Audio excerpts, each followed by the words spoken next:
அனைவருக்கும் வணக்கம். இப்போ நம்ம பார்க்க போகிறது என்னென்னா, எஸ்ஐ வைவா டிபார்ட்மெண்ட் கோட்டாவுக்கு என்னென்ன டிப்ஸ் இருக்குது, நீங்கள் எப்படி 10க்கு 10 மார்க் எடுக்கிறது, அது சம்மந்தமாக பார்க்க போகிறோம்.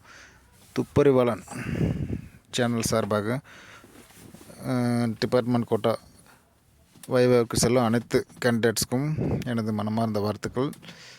நான் இப்போது லாஸ்ட் டைம் 2021 பேட்ச்சு எஸ்ஐ நான் டிபார்ட்மெண்ட் கோட்டாவில் எனக்கு 27 நிமிஷம் இன்டர்வியூ நடந்தது. அப்போ என்னோடய எக்ஸ்பீரியன்ஸை நான் ஷேர் பண்ணிக்க விரும்புகிறேன். அதே மாதிரி எனக்கு தெரிஞ்ச விஷயத்தையும் உங்களுக்கு சொல்ல விரும்புகிறேன். இப்போ நாங்கள் இப்போ ஃபஸ்ட்டு காலையில் நேரமாக அந்த இன்டர்வியூ டைம் என்னவோ அந்த டைமுக்கு முன்னாடி ஒரு 1/2 மணி நேரம் முன்னாடியே போனோடனே ஃபஸ்ட்டு ஃபார்ம் கொடுத்தாங்க.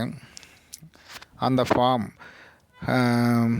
அச்சீவ்மெண்ட்ஸ், ரிவார்ட்ஸ், அப்புறம் நேம் அண்ட் அட்ரஸ்ஸு, என்ன குவாலிஃபிகேஷன், நம்ம என்ன படிச்சிருக்கோமோ அந்த குவாலிஃபிகேஷன், அது ரிலேட்டடாக வேறு ஏதாவது அடிஷ்னல் கோர்ஸ் பண்ணியிருந்தாலும் அது சம்மந்தமாக அதை ஃபில் பண்ணுங்கள். அப்புறம் எந்தெந்த ஸ்டேஷனில் லாஸ்ட் 5 இயர்ஸ் சர்வீஸ் கேட்பாங்க டிபார்ட்மெண்ட் கோட்டாவுக்கு. லாஸ்ட் 5 இயர்ஸை நீங்கள் யாருன்னா யார், எல்லண்டோ எந்தெந்த ஸ்டேஷன் என்னென்ன ஒர்க்கு பார்த்துருக்கீங்க அதை நீங்கள் ப்ராக்கெட்டில் போட்டுக்கோங்க. இப்போ ஒரு ஃபார் எக்ஸாம்பிள் நீங்கள் 2015 to 17 ரைட்டர் ஒர்க்கு பார்த்துருக்கேன். ரைட்டர் போடுங்க. சிசிடிஎன்எஸ்னால் சிசிடிஎன்எஸ், இல்லை சிடிஃபைல்னால் சிடிஃபைல், அல்லது கிரைம் டியூட்டினா கிரைம், சைபர் கிரைம்னா சைபர் கிரைம், பேட்ரோல்னால் பேட்ரோல், இல்லை பீட் மட்டும் பார்க்குறோம் பீட்டு, இல்லை ஓன் சர்டிஃபிகேட்டு, இல்லை பிஎம்சி ஓன் சர்டிஃபிகேட்டு, இந்த மாதிரி ஜென்ரல் டியூட்டி. அடுத்தது வேறு என்ன, டிசிஆர்பி இல்லைனா டிசிஆர்பி, இல்லை ஏஆரில் இருக்குன்னா ஏஆரில், இந்த மாதிரி என்ன டியூட்டியோ அந்த டியூட்டியை நீங்கள் மென்ஷன் பண்ணுங்கள். அது சம்மந்தமாக கண்டிப்பாக கொஷின் ஆஃபீஸர்ஸ் கேட்பாங்க. ஆல்ரெடி இன்டர்வியூ போனவங்க பற்றி பிரச்சனை இல்லை. புதுசாக இன்டர்வியூக்கு போகிறவங்க இது தெரிஞ்சுக்கணும். மொத்தமாக 4 போர்டு இருக்கும். ஒவ்வொரு போர்ட்லேயே ஒரு ஏடிஜிபி சார் இருப்பாங்க, 2 எஸ்பி சார், ஒரு ஐஜி, 4 பேர் இருப்பாங்க ஒவ்வொரு சேம்பரில். உங்களுக்கு போன உடனே டோக்கன் முறையில் எந்த போர்டுக்கு நீங்கள் போக போகிறீன்றது அங்கே போன பிறகு தான் தெரியும். அப்போ தான் தேர்ந்தெடுப்பாங்க. நீங்கள் குழுக்கள் சீட்டு போட்டிருப்பாங்க. நீங்கள் சீட்டு எடுத்த பிறகு அந்த உங்களுக்கு எது அலர்ட் ஆகுதோ அங்கே போய்ட்டு உங்களை முன்னாடி உட்கார சொல்லுவாங்க. அங்கே இருக்கிற போலீஸ் கான்ஸ்டபிள் உங்களுக்கு வெளியே ஒருத்தர் வரதுக்கு முன்னாடி காலிங் பில் அடிப்பாங்க. அதுக்கப்புறம் நீங்கள் போகணும். நீட்டாக ப்ராப்பராக மார்ச் ஆகி லெஃப்ட் ஹேண்ட் திரும்பிட்டு சல்யூட் பண்ணிவிட்டு எகைன் குட் மார்னிங் சார்னு சொல்லிட்டு எல்லாத்துக்கும் சொல்லிவிட்டு அப்புறம் உங்களுக்கு சீட்டில் உட்கார சொன்ன பின்னாடி தேங்க்யூ சொல்லிட்டு உட்காருங்க. எல்லாத்துக்குமே ஃபேஸ் டு ஃபேஸ் பார்த்து பேசுங்க. யார் உங்களை கேள்வி கேட்குறாங்களோ அவங்களுக்கு பதில் சொல்லுங்கள்.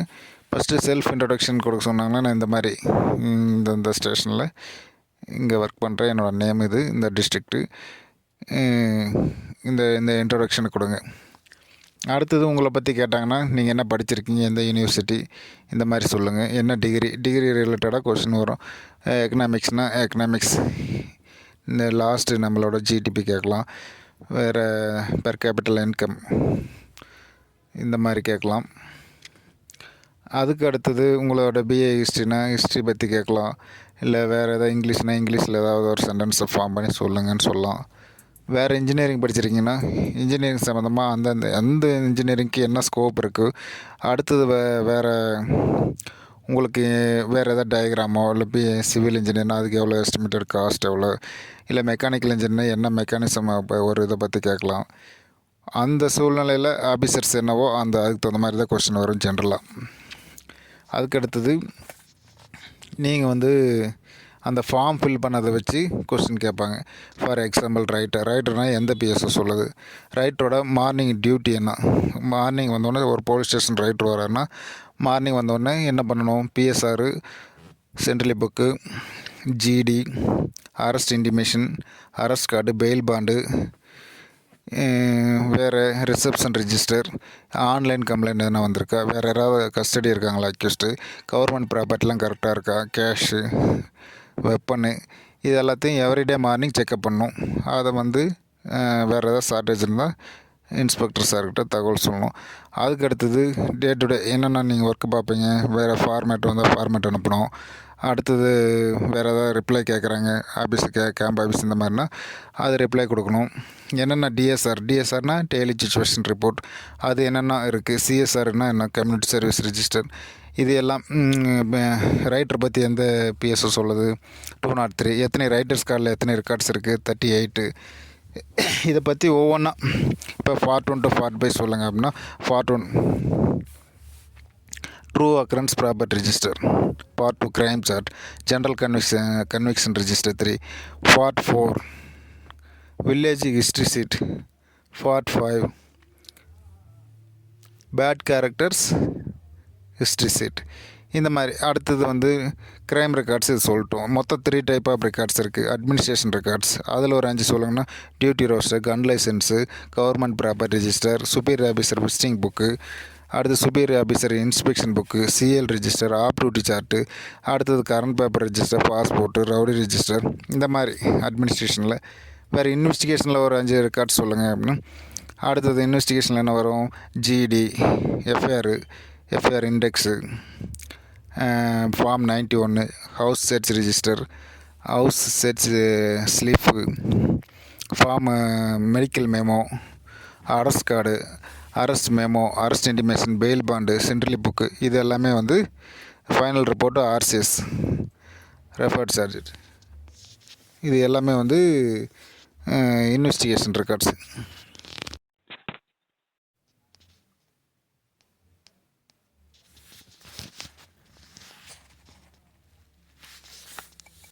அடுத்தது ரைட்டரோட டியூட்டி முடிஞ்சதா. அடுத்து ஒரு இன்வெஸ்டிகேஷனுக்கு நமக்கு எங்கே பவர் கொடுத்துருக்காங்க, 2 OCRPCயில் கிரேட் 1 ஒரு எஃப்ஐஆர் போடலாம். இன்வெஸ்டிகேஷன் யாரெல்லாம் பண்ணலாம், ஹெட் கான்ஸ்டபிள், இந்த அவுட் போஸ்ட்டில் இருக்கிறவங்க இவங்கெல்லாம் வந்து இன்கொஸ்ட் வரைக்கும் பண்ணலாம். 4P இந்த மாதிரி 4Pயில் சொல்லியிருக்காங்க. Criminal procedure code, code of procedure code இதில் சொல்லியிருக்காங்க.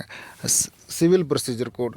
அதுக்கு அடுத்தது ஒரு ஹெட் கான்ஸ்டபிளோட என்ன வேலை, நீங்கள் ஒரு ஹெட் கான்ஸ்டபிளாக இருக்கீங்கன்னா நீங்கள் என்னென்ன வேலை பார்க்கலாம். இன்ஸ்பெக்டருக்கு அசிஸ்ட் பண்ணணும், பெட்டிஷன் என்கொயரி பண்ணுறதுக்கு, வேறு இன்வெஸ்டிகேஷனுக்கு ஏதாவது ஹெல்ப் பண்ணுறது. இந்த மாதிரி வந்து 201 PSOவில் சொல்லியிருக்காங்க. அடுத்து எஸ்எஸ்ஐ அவங்களோட டியூட்டி பற்றி 200 CRPS PSOவில் சொல்லியிருக்கு. எஸ்ஐயோட டியூட்டியும் அதில் சொல்லியிருக்காங்க. அந்த மாதிரி தெரிஞ்சுக்கோங்க. அதுக்கு அடுத்தது ஒரு அவுட் போஸ்ட்டில் இருக்கிறவர் என்னென்ன பண்ணணும், அது ஒரு ஹெட் கான்ஸ்டபிள் அவருக்கு என்ன வேலை, இதை பெட்டிஷன் வந்தால் ஜிடி என்ட்ரி போட்டு கன்சர்ன் போலீஸ் ஸ்டேஷனுக்கு அனுப்பணும். இந்த மாதிரி. அதுக்கு அடுத்தது இப்போ நம்ம ஒரு ஆர்ஓ பார்க்குறோம், ரிசப்ஷன், அவங்களுக்கு என்ன வேலை, காக்னிசபிள் சம்மந்தமாக கம்ப்ளைண்ட் வந்தால் உடனே எஃப்ஐஆர் போட்டு சம்மந்தப்பட்ட அதிகாரிகளுக்கு புலன் விசாரிக்க வைக்கணும். அது சம்மந்தமாக ஜிடி என்ட்ரி போடணும். ரிலவெண்ட் ரெக்கார்ட்ஸ் என்னென்ன இருக்கோ அதெல்லாம் என்ட்ரி போட்டு, அடுத்தது ஐஓக்கு வச்சிங்கன்னா ஐஓ வந்து இன்வெஸ்டிகேஷனுக்கு எடுத்துக்கிட்டு இன்வெஸ்டிகேஷன் பண்ணுவார். அடுத்து அது என்ன ப்ரொசீஜர்ன்றதை நான் அப்புறம் சொல்கிறேன். அதுக்கு அடுத்தது இப்போ ஒரு பேட்ரோல் வண்டி ஓட்டுறேன். பேட்ரோல் எதுக்காக, க்ரைம் ப்ரிவென்ட் பண்ணுறதுக்கு. இப்போ பேட்ரோல்லே ரோடு பேட்ரோல் இருக்குது, 2 வீலர் பேட்ரோல், நெடுஞ்சாலை வந்து இந்த மாதிரி ஹைவே பெட்ரோல், இந்த மாதிரி ஒவ்வொரு டைப் ஆஃப் அவங்களோட இதெல்லாம் என்ன அப்ஜெக்டிவ்ஸ்.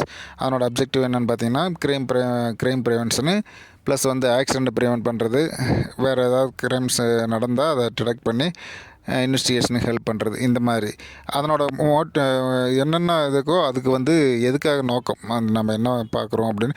பீட்டு போகிறது என்ன நோக்கம், இப்போ நீங்கள் ஜென்ரல் டியூட்டி பார்க்குறீங்க, பீட்டோட நோக்கம் என்ன, பீட் எதுக்காக போகிறோம்.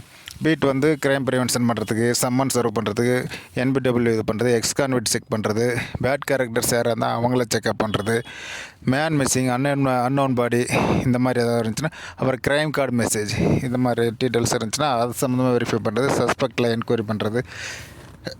இப்போ ரீசெண்டாக FRS இந்த மாதிரி அப்ளிகேஷன்லாம் நம்ம வந்து கேஸ் இருக்கான்னு செக்அப் பண்ணுறோம் பீட்டில். இதை கண்டிப்பாக இதை FRS பற்றிலாம் தெரிஞ்சுக்கோங்க. காவலனை பற்றி தெரிஞ்சுக்கோங்க. அடுத்தது என்தோழி திட்டம், ரயில்வே அவங்க கொண்டு வந்தாங்க. ரயிலில் ஏதாவது பாதிக்கப்பட்ட போக்ஸோ இந்த மாதிரி ஏதாவது பாதிக்கப்பட்டால் அவங்கள வந்து மறுவாழ்வுக்காக உதவி செய்கிறதுக்காக என்தோழி திட்டம் கொண்டு வந்தாங்க. அதே மாதிரி ஆப்ரேஷன் ஸ்மைல் ஒரு திட்டம். இதெல்லாம் பீட்டுக்கார் தெரிஞ்சுக்கணும். பீட்டு ஜென்ரல் டியூட்டி பார்க்குறவங்க. இது எதுக்காகனா, காணாமல் போனவங்க, இப்போ இதெல்லாம் பாதிக்கப்பட்டவங்க, போக்ஸோ இந்த மாதிரி இதெல்லாம் அவங்கள கண்டுபிடிச்சி அவங்க பேரண்ட்டு ஒப்படைக்கும் போது அவங்க ஒரு ஹாப்பினஸ் வரும் அவங்களுக்கு. அதனால் அது மகிழ்ச்சி காண்பதற்காக இருந்ததுன்னா, மகிழ்ச்சி அவங்க பேரண்ட்டை பார்க்குவோம்ல, அந்த இதுக்காக வந்து ஆப்ரேஷன் ஸ்மைல் அப்படின்ற திட்டத்தை நம்ம காவல்துறை கொண்டு வந்திருக்காங்க. அதை பற்றி தெரிஞ்சுக்கோங்க. அதே மாதிரி இன்வெஸ்டிகேஷன் சம்மந்தமாக வந்துடுவோம். இப்போ வேறு என்ன ஜென்ரல் டியூட்டி பீட்டு எஸ்கார்டு போகிறோம். எஸ்கார்டு எதுக்காக போகிறோம்? அக்யூஸ்டை கொண்டு போயிட்டு போலீஸ் கஸ்டடியோ அல்லது ஜுடிஷியல் கஸ்டடியிலோ இருக்கும்போது நம்ம ஒப்படைக்கிறதுக்கு போகிறோம். இந்த மாதிரி எதுக்கு எத்தனை பேருக்கு எத்தனை வலிக்காவோ இதை தெரிஞ்சு வச்சுக்கோங்க. அதுக்கடுத்து இன்வெஸ்டிகேஷன் நமக்கு 2 சிஆர்பிசியில் பவர் இருக்குது. சாப்டர் 12 சிஆர்பிசியில் நம்ம சம்மந்தமாக சொல்லியிருக்காங்க. எஃப்ஐஆர் 154 ஆரம்பித்து 173 கிளாஸ் 2 சிஆர்பிஎஸ்சி வரைக்கும் நம்ம சார்ஜ் ஷீட் வரைக்கும் நமக்கு அதில் பவர் கொடுத்துருக்காங்க. எஸ்ஐ எந்தெந்த கேஸ் இன்வெஸ்டிகேஷன் பண்ணணும், இன்ஸ்பெக்டர் எந்தெந்த கேஸ் இன்வெஸ்டிகேஷன் பண்ணணும், இதெல்லாம் தெரிஞ்சு வச்சுக்கோங்க. நெக்ஸ்ட்டு எதுக்கெல்லாம் வந்து ப்ரிலிமினரி என்கொயரி பண்ணலாம் அப்படின்னு சொல்லி லலிதா குமாரி ஜட்ஜ்மெண்ட்டில் எஃப்ஐஆரில் சொல்லியிருக்காங்க. அதில் வந்து நம்ம 7 நாளுக்குள்ளே ப்ரிலிமினரி என்கொயரி கண்டக்ட் பண்ணி ரிப்போர்ட் சப்மிட் பண்ணி எஃப்ஐஆர் போடலாம். அது எதுனா எக்கனாமிக்கல் அஃபென்ஸுக்கு, மேட்ரிமோனியல் டிஸ்ட்ரிபியூட் திருமணம் சம்மந்தமானது, கரப்ஷன் கேஸு, டிலே எஃப்ஐஆர், இன்னொன்று அடுத்தது மெடிக்கல் நெக்லிஜென்ட். இந்த கேஸ், இந்த 5 ஹெட்டு மட்டும் நம்ம வந்து ப்ரிலிமினரி என்கொயரி கண்டக்ட் பண்ணிவிட்டு எஃப்ஐஆர் போடலாம். அதை பற்றி தெரிஞ்சுக்கோங்க. அப்புறம் அருணேஷ்குமார் ஜட்ஜ்மெண்ட் அதை தெரிஞ்சுக்கோங்க. 7 வருஷத்துக்கு உள்ள தண்டனை வழங்கக்கூடிய கேஸில் வந்து நம்ம 41A நோட்டீஸ் கொடுத்து அவங்கள வந்து அரெஸ்ட் பண்ணாமல் கண்டிஷன்ஸ் அப்ளை பண்ணி நம்ம கொடுக்கலாம். அந்த கண்டிஷன்ஸ் வந்து அவங்க வந்து வயலேட் பண்ணாங்களா எகைன் அரெஸ்ட் பண்ணி ரிமாண்ட் பண்ணலாம். அது ஒரு இது இப்போ வந்து அது கண்டிப்பாக ஃபாலோ பண்ணோம். அந்த லோக்கல் போலீஸாக இருக்கிறவங்க கண்டிப்பாக தெரிஞ்சு வச்சுக்கோங்க. அதுக்கு அடுத்தது D K Basu versus state of West Bengal. அவரோட ஜட்ஜ்மெண்ட்டில் 11 உச்சநீதிமன்றம் 11 கட்டளைகள் வைத்திருக்காங்க. அரெஸ்ட் பண்ணுறதை பற்றி. அரெஸ்ட் வந்து எப்போ பண்ணணும், எந்தெந்த டைமு, எங்கே வச்சுருக்குற அவரை, அவங்க யார் தகவல் சொல்கிறாங்களோ அவங்களுக்கு தகவல் சொல்கிறது, அடுத்தது அவங்களுக்கு தேவையான மெடிக்கல் வசதி, சாப்பாடு, இதெல்லாம் செஞ்சு கொடுக்குறது, ஜிடி என்ட்ரி போடுறது, நம்ம யார் அரெஸ்ட் பண்ணுறோமோ அவங்க நம்மளோட ஐடி கார்டு அவங்கள காமிச்சிக்கிறது, எங்கே கஸ்டடி வச்சுருக்கோமோ அதை சொல்கிறது, அவர் சொல்கிற ஆளுங்கிட்ட வந்து தகவல் சொல்கிறது, அவருக்கு லீகல் எய்டு தேவைப்படுச்சுன்னா அவங்களுக்கு அதுக்கு ஒரு வசதி செஞ்சு கொடுக்குறது, 24 மணி நேரத்தில் மேஜிஸ்ட்ரேட்டை ப்ரொடியூஸ் பண்ணுறது, இந்த மாதிரி இதெல்லாம் டிகே பாஸில் 11 உச்சநீதிமன்ற கட்டளைகள் இருக்குது. அதை பற்றியும் தெரிஞ்சுக்கோங்க. அதே மாதிரி ஜோகிந்தர் குமார் அவரோட ஜட்ஜ்மெண்ட் ஒன்று இருக்குது நமக்கு. அது எதுனா இல்லீகல் கஸ்டடி வச்சிடக்கூடாது, அந்த மாதிரி இதுக்கெல்லாம் அந்த ஜட்ஜ்மெண்ட்டை பற்றி தெரிஞ்சுக்கோங்க. அதுக்கடுத்து எனக்கு என்னென்ன கொஸ்டின் கேட்டாங்க. நான் இன்டர்வியூவில் 10க்கு 10 மார்க் நான் உங்களுக்கு ஸ்க்ரீன்ஷாட் ஷேர் பண்ணுறேன். எனக்கு என்னென்ன கொஸ்டின் கேட்டாங்க, நான் போன உடனே எனக்கு வந்து எஸ்பி சார் கொஸ்டின் கேட்டார். பார்ட் 1 2 சிஆர்பிசி எப்போல்லாம் போடலாம் அப்படின்னு கேட்டாங்க. நான் வந்து டே ஆர் நைட் எப்போ வேணாலும் போடலாம். சந்தேகப்படும்படி யார் இருந்தாலும் அவங்கள வந்து கைது செஞ்சு அவங்ககிட்ட வந்து ஃபிங்கர் பிரிண்ட் எடுத்து அவங்ககிட்ட ஏற்கனவே ஏதாவது ப்ரீவியஸ் கேஸ் இருக்கான்னு நிலை ஆவணங்களை பார்வையிட்டு finger print single digit finger print bureau அவங்களுக்கு அனுப்பிச்சு வேறு எந்த கேஸஸும் இல்லைன்னா அவங்கள ரிலீஸ் பண்ணலாம். அது day or night any time எப்போ வேணாலும் கேஸ் ரிஜிஸ்டர் பண்ணலாம், அதை சொன்னேன். நெக்ஸ்ட்டு பார்ட் 1 ரிஜிஸ்டரில் எப்போ வந்து என்ட்ரி போடுவோன்னு கேட்டாங்க. பார்ட் 1 ரிஜிஸ்டரில் வந்து ஒரு க்ரைம் கேஸ் ஆகுது. அந்த க்ரைம் கேஸில் வந்து 10 MO இருக்குது. 10 MO யாருக்காவது தெரியலன்னா சொல்லுங்கள். ஃபஸ்ட்டு வந்து violent offence, 2 house braking, 3rd வந்து house தெப்ட்டு, 4th ordinary theft, 5th cattle theft, 6th cheating by documents, criminal misappropriation, counterfeiting currency, kidnapping and abduction. Another one இப்போ வந்து 11 வந்து சைபர் கிரைம்ஸ் கொடுத்துருக்காங்க. இன்னொன்று எதை விட்டுருக்குன்னு நினைக்கிறேன், அதை நீங்கள் பார்த்துக்கோங்க. இந்த மாதிரி ஹெட்டில் வந்து நமக்கு அஃபென்சஸ் க்ரைம் கேசஸ் ரிப்போர்ட் ஆகும்போது நம்ம வந்து ஃபஸ்ட் இன்வெஸ்டிகேஷன் ஒரு ஐஓ வந்து கேஸை ரிஜிஸ்டர் பண்ண உடனே ஃபஸ்ட்டு எஸ்ஓசிக்கு போவார். அங்கே போய்ட்டு ரப் ஸ்கெட்ச் போடுவார், அப்சர்வேஷன் மகஜர் போடுவார். எஸ்ஓசி பார்த்துட்டு அங்கே ப்ரெசென்ட்டில் இருக்கிற விட்னஸஸ்லாம் விசாரிச்சுட்டு அதிலிருந்து ஐஓக்கு என்ன தெரியும், இந்த கேஸ் வந்து உண்மையானு தெரிஞ்சதுக்கு பிறகு தான் வந்து பார்ட் 1 ரிஜிஸ்டரில் என்ட்ரி போடணும். இந்த கொஸ்டின் கேட்டாங்க. நெக்ஸ்ட்டு நான் ஆல்ரெடி சிசிடிஎன்எஸ் பார்த்ததுனால சிசிடிஎன்எஸ் பற்றி கேட்டாங்க. சிசிடிஎன்எஸ்னால் என்னென்னு தெரிஞ்சுக்கோங்க. Crime and criminal tracking network system. இதில் வந்து என்னென்ன இருக்குது, இப்போ ஆல் ஓவர் இந்தியா ஃபுல்லாக நம்ம ஒரு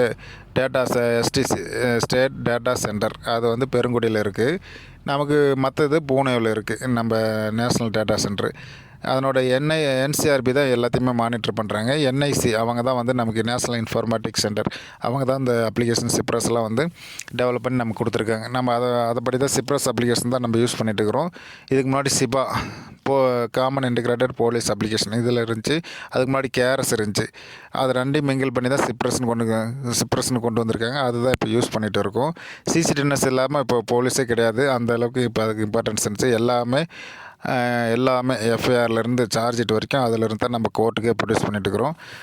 அது சம்மந்தமான அட்வான்டேஜஸ் எதுன்னு கேட்டாங்க. இப்போ பேப்பர்லெஸ் ஆஃபீஸ் நம்ம வந்து இனி வருங்காலில் எதுவுமே தொலைஞ்சு போச்சுன்னு சொல்ல தேவையில்ல. எல்லாமே நெட்டில் அப்படியே எங்கேருந்து இருந்த இடத்துல வேணாலும் எடுத்துக்கலாம்.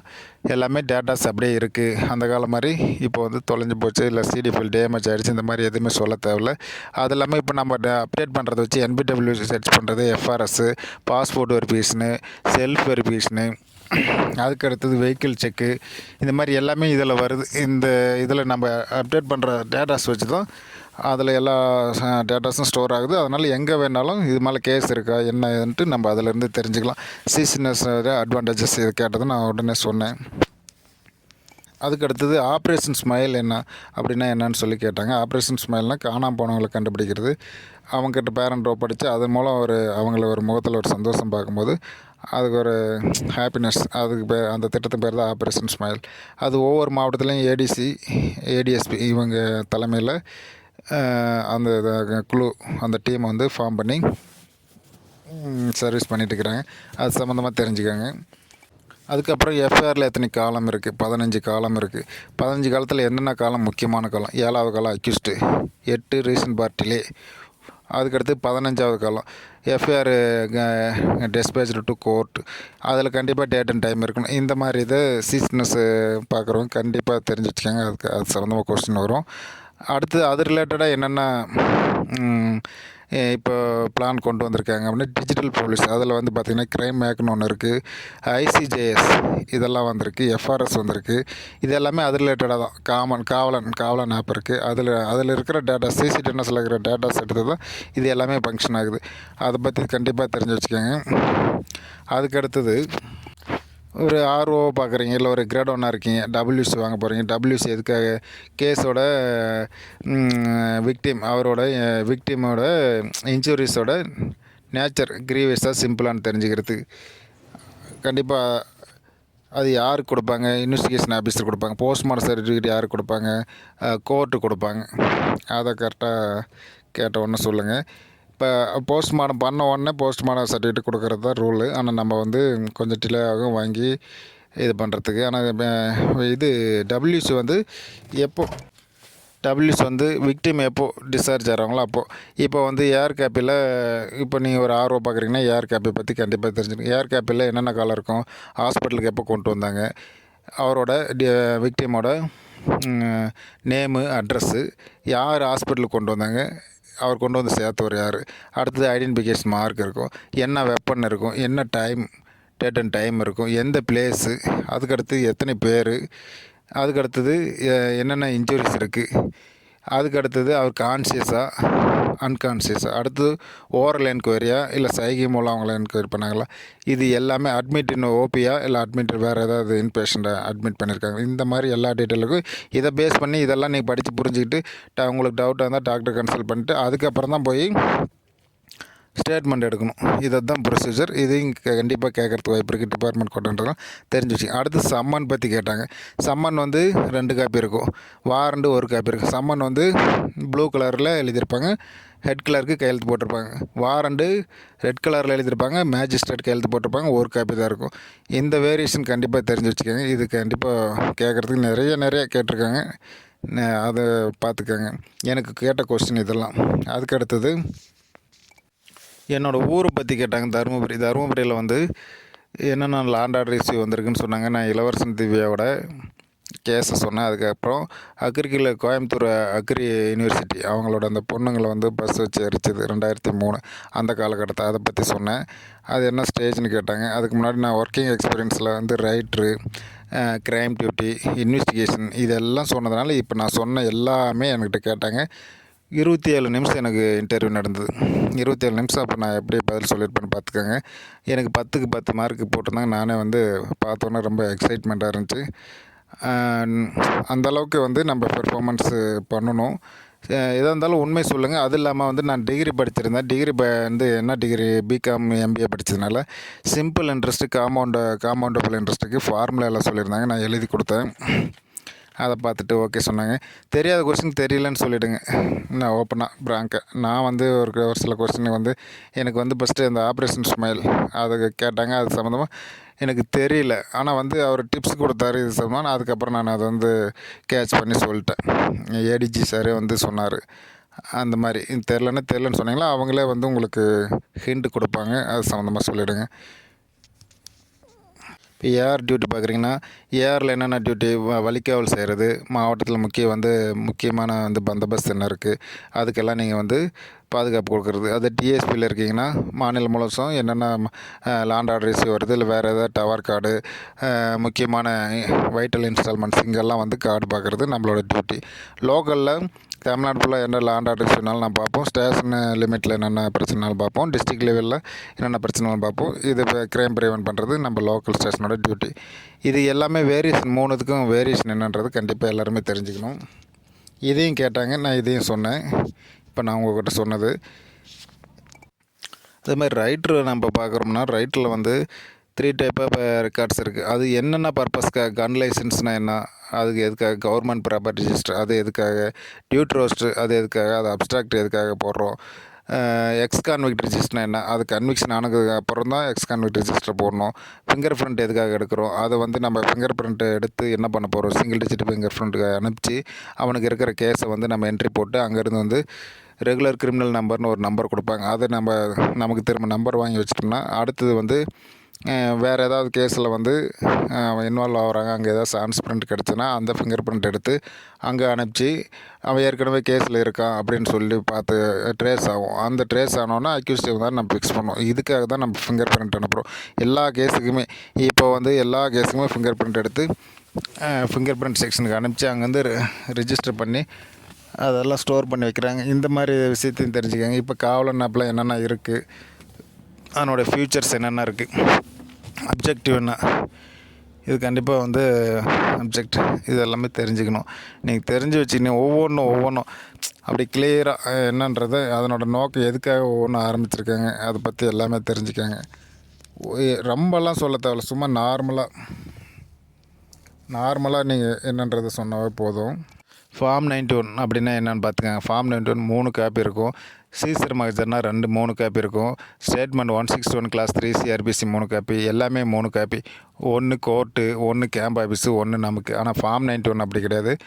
2 கோர்ட்டுக்கு அனுப்பிச்சிடுவோம். ஒரு இது அவங்க வச்சுக்கிட்டு நம்பர் பண்ணிவிட்டு 2 இதை கொடுப்பாங்க. லாஸ்ட் அந்த நம்பர் பண்ணதை திரும்ப கவுண்டர் ஃபைலில் ஒட்டணும். கவுண்டர் ஃபைலில் இருக்கிற 3rd காப்பியை எடுத்து கட்டில் வைக்கணும். இந்த மாதிரி ப்ரொசீஜரில் யாரும் ஃபாலோ பண்ணுறதில்ல. இதெல்லாம் வந்து கண்டிப்பாக யார்கிட்ட உங்களுக்கு நான் இந்த வாய்ஸ் மெசேஜை கேட்டுட்டாவது நீங்கள் கண்டிப்பாக தெரிஞ்சுக்கிட்டு அதுக்கப்புறமாவது அதெல்லாம் தெரிஞ்சுக்கோங்க. ரெக்கார்ட்ஸ் பற்றி ஒரு ரைட்டர் டியூட்டி பார்க்குறோம். நீங்கள் என்ன டியூட்டி பார்க்குறீங்க, சிசிடிஎன்எஸ்ஸாக இருந்தாலும் சரி, க்ரைமாக இருந்தாலும் சரி, சைபர் க்ரைமாக இருந்தாலும் சரி, ஜென்ரல் டியூட்டியாக இருந்தாலும் சரி, அது எதுக்காக பார்க்குறோம், அதனோட நோக்கம் என்ன அப்படின்றத தெரிஞ்சுக்கங்க. அதில் நீங்கள் என்னென்ன அச்சீவ்மெண்ட்ஸ் பண்ணியிருக்கீங்க அப்படின்றதையும் தெரிஞ்சுங்க. நான் வந்து 10,000 எஃப்ஐஆர் போட்டிருக்கேன், ஒரு 8,000 சார்ஜ் போட்டிருக்கேன்னு சொல்லி எனதில் அச்சீவ்மெண்ட்டில் போட்டு அவங்க என்னென்ன செக்ஷன்லாம் நீங்கள் சார்ஜ் போட்டிருக்கீங்க, எப்படி என்ன பண்ணீங்க அப்படின்னு. நான் இது வரைக்கும் 9 வருஷம் சிசிடிஎன்எஸ் பார்த்ததில் 9 வருஷமாக ஒவ்வொரு ஸ்டேஷனில் இவ்வளோ எஃப்ஐஆர் போட்டிருக்கேன் அப்படின்னு சொன்னேன். அப்புறம் இவ்வளோ கேசஸ்லாம் சார்ஜ் போட்டிருக்கேன். இந்தந்த type 2793 accident case, murder case, crime cases, art cases, அடுத்து ஸ்பெஷல் லோக்கலாக, இது எல்லாமே 174 இது எல்லாம் சேர்த்து இவ்வளோ கேஸ் ஃபைனல் ரிப்போர்ட் ப்ரிப்பேர் பண்ணியிருக்கேன்.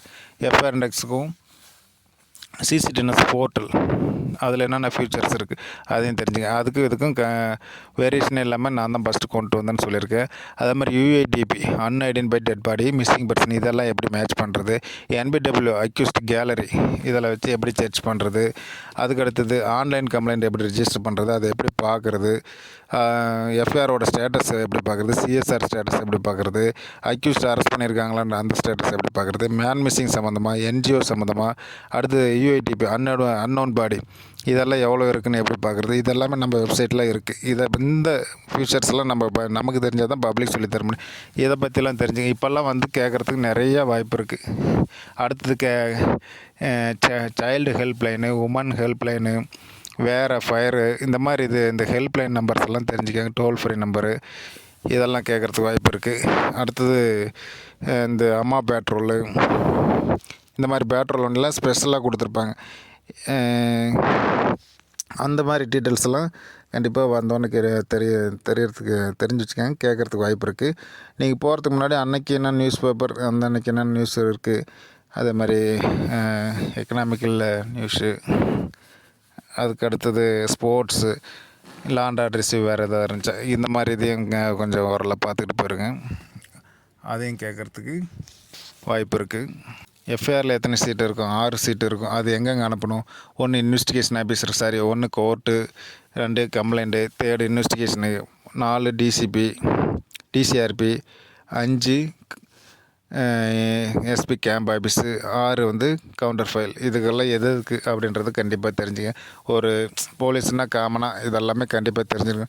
சிடிபி கேஸ் டைரி எந்த சிஆர்பிசின் படி போகிறோம், 172 சிஆர்பிசின் படி எத்தனை கேஸ் டைரி எழுதணும், 2 கேஸ் டைரி, 1 கேம்ப் ஆஃபீஸ்க்கு அனுப்பணும், 1 சிடி ஃபைலுக்கு இருக்கணும். இதனோட யூசஸ் என்ன, அடுத்த ஆஃபீஸர்ஸ் யார் வர்றாங்களோ அதை பார்த்து கேஸோட ஸ்டேஜ் அடுத்து என்ன பண்ணணும், என்ன பண்ணியிருக்கோம், இதை 3யுமே தெரிஞ்சுக்கிறதுக்காக இந்த பர்பஸ் எல்லாம் கண்டிப்பாக ஒவ்வொருத்தரும் தெரிஞ்சுருக்கணும். இதையே நீங்கள் மானிட்டர் பண்ணுங்கள். அடுத்தது நம்ம ஸ்டேஷனோட பெர்மனண்ட் ரெக்கார்ட்ஸ். இந்த ரெக்கார்டெலாம் பார்த்திங்கன்னா எதுக்காக இருக்குது? இப்போ for example village history sheet இருக்குது. அந்த வில்லேஜ் ஹிஸ்ட்ரி சீட்டு வந்தோடனே ஒரு நியூவாக வந்த ஆஃபீஸர்ஸோ இல்லை புதுசாக ஒரு ஆஃபீஸரோ யார் வராங்களோ அவங்க பார்த்தோன்னே அதெல்லாம் படித்து பார்த்தா அந்த வில்லேஜில் என்னென்ன க்ரைம்ஸ் நடந்திருக்கு, யார் எக்ஸ்கான்விக்ட் யார் இருக்கா, ரவுடி யார் இருக்கா, கேடி யார் இருக்கா, வேறு வெப்பன்னு, எவ்வளோ பாப்புலேஷன், என்ன கம்யூனிட்டி, வேறு எதாவது ஸ்கூலு காலேஜ் இந்த மாதிரி எல்லா டீட்டெயிலும் இருக்கும் அதில். அதை பார்த்தோன்னே அந்த ஸ்டேஷனோட டோப்போகிராஃபியை அவர் தெரிஞ்சுக்குவார். என்னென்ன வில்லேஜ் எது, மதர் வில்லேஜ் எது, ஹேம்லெட் வில்லேஜ், இந்த மாதிரி பர்பஸ் தெரிஞ்சுக்கணும் ஒவ்வொரு கடைக்கும். அதுக்கு பார்ட் 2 சார்ட், அது என்ன பர்பஸ்ஸு, அது யாரோ ஆஃபீஸர்ஸ் வந்தால் வெளியவே இருக்கும் டிரான்ஸ்பரண்ட்டாக எங்கெங்கே என்னென்ன அஃபென்ஸ் நடக்குது அப்படின்றது தெரிஞ்சுக்கிட்டு க்ரைம் ப்ரிவென்ஷன் பண்ணலாம். அதுக்கு ஏதாவது டிப்ஸ் கொடுப்பாங்க. இல்லை இவ்வளோ கேஸ் நடந்திருக்கு, என்ன பண்ண போகிறீங்க அப்படின்னு கேட்பாங்க. இந்த மாதிரி இதெல்லாம் என்ன பர்பஸ்க்காக அப்படின்றது கண்டிப்பாக தெரிஞ்சுக்கங்க. லோக்கல் போலீஸ் எல்லாமே தெரிஞ்சிருக்கணும். இதை பார்த்துக்கோங்க. ஃபார் சப்போஸ் நீங்கள் டிசிஆர்பியில் வேலை செய்கிறீங்க அப்படின்னா டிசிஆர்பியோட நோக்கம் என்ன, அங்கே யாரோட தலைமையில் ஒரு மாவட்டத்தில் டிசிஆர்பி ரன் ஆகுது. இன்ஸ்பெக்டர் இருப்பாங்க. இன்ஸ்பெக்டர் அவரோட வேலை என்ன, எஸ்ஐயோட வேலை என்ன, அங்கே டேட்டாஸ் எப்படி கலெக்ட் பண்ணுறாங்க, எப்படி எஸ்சிஆர்பி கொடுக்குறாங்க, அவங்க எப்படி என்சிஆர்பி கொடுக்குறாங்க, என்னென்ன டேட்டாஸ் அங்கே கலெக்ட் பண்ணியிருப்பாங்க, என்னென்ன ரெஜிஸ்டர் மெயின்டைன் பண்ணுறாங்க, இதை கண்டிப்பாக தெரிஞ்சு வச்சுக்கோங்க. இது முக்கியமான ஒன்று. இது எத்தனை மாதத்துக்கு ஒரு டைம் ஆஃபீஸர்ஸ் அங்கே விசிட் பண்ணணும். அங்கே விசிட் பண்ணும்போது என்னென்ன கேஸ் பற்றி நம்ம ரிவ்யூ பண்ணுவோம், இதையும் நீங்கள் தெரிஞ்சு வச்சுக்கோங்க. அதே மாதிரி ஒவ்வொரு மாவட்டத்துலேயும் எஸ்பி ஆஃபீஸு, சிட்டியில் ஐஏஎஸ் இருக்கும். அவங்களோட பணிகள் என்ன, அவங்க எப்படி டேட்டாஸ் கலெக்ட் பண்ணுறாங்க, எப்படி எஸ்பி சாருக்கும் ஐஜி இவங்களுக்கும் எப்படி கொடுக்குறாங்க, அவங்க அதை எப்படி செக்ரேட் பண்ணி மற்ற சோர்ஸ் மெமோவை அனுப்பிச்சுட்றாங்க, அதை நம்ம எப்படி ப்ரிவென்ட் பண்ணுறோம், அவங்களோட நேச்சர் ஆஃப் டியூட்டி என்ன, இதையும் தெரிஞ்சுக்கோங்க. நீங்கள் அதில் இருந்தாலும் அதை பற்றி கண்டிப்பாக தெரிஞ்சு அதை பற்றியும் கொஸ்டின் கேட்குறதுக்கு வாய்ப்பு இருக்குது, அதையும் தெரிஞ்சுக்கோங்க. அதுமாதிரி யாராவது கோர்ட்டு பார்க்குறீங்க அப்படின்னா, இப்போ இன்டர்வியூ போகிறீங்க, ஒருத்தர் கோர்ட்டு பார்க்குறாருன்னா அவர் எந்த சிஆர்பிஸில் ஃபைலுக்கு எடுக்கிறாங்க, அடுத்தது எப்படி காப்பீஸ் எந்த சிஆர்பிஸ் 190 ஃபைலுக்கு எடுக்கிறாங்க, அதுக்கடுத்து 207 காப்பீஸ் கொடுக்குறாங்க, 208 செஷன்ஸ் கோர்ட்டு காப்பீஸ், 209 படி கமிட்டல் ஆகிறது, 225 படி கேஸ் பப்ளிக் ப்ராசிக்யூட்டர் ஆஜராகிறது, 226 ஓப்பன் பண்ணுறது, கேஸ் ஓப்பன் பண்ணுறது, 227 டிஸ்சார்ஜ் பெட்டிஷன். இந்த மாதிரி 235 கிளாஸ் 1 அக்யூட்டல், 235 கிளாஸ் 2 கன்விக்ஷன். இது எல்லாமே நான் சொல்லுவேன், அதுக்கு டைம் இல்லை, ஆனால் இது ரொம்ப லென்த்தாக போகணும். இந்த மாதிரி கோர்ட்டு ப்ரொசீஜர் என்ன, எந்தெந்த ஸ்டேஜில் என்னென்ன பண்ணுவாங்க, டிஃபென்ஸ் விட்னஸ்ஸு, ப்ராசிக்யூஷன் விட்னஸ், இதெல்லாம் எந்தெந்த ஸ்டேஜில், அக்யூஸ்டுக்கு எப்போ 313 கொஸ்டின் கேட்பாங்க,